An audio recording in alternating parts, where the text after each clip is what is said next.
Hello everyone, for today's video, I'm gonna show you how to use like operator. But before we start, what is the like operator?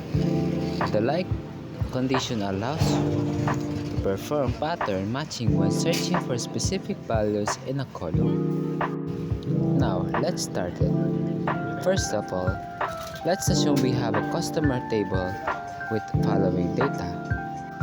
Now, let's write a select statement that uses the like condition to find all customers whose customers' names start with A.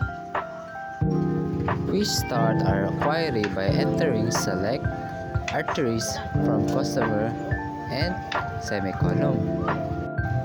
This tells the database to select all columns from the customer table and return a result set. Now, we add the word condition with a like operator to filter the results. Now, let's type the word customer's name and like a% with a semicolon.